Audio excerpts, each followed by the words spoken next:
Дрожжи от кашля. А в нашем магазине представлены несколько вкусов. На выбор можно выбрать у нас на сайте.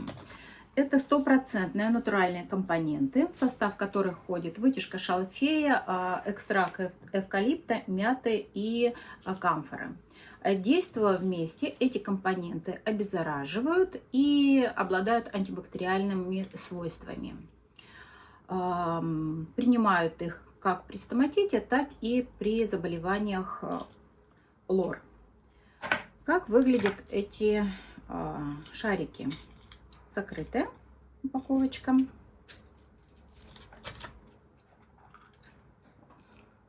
Они примерно вот такие.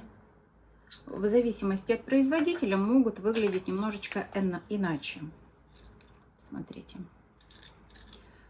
Дрожжи принимают взрослые по 5-7 дрожжей 5-6 раз в день. А деткам можно 2-3 шарика тоже 5-6 раз в день. Также можно принимать при беременности и лактации. Приобретайте у нас в магазине и будьте здоровы!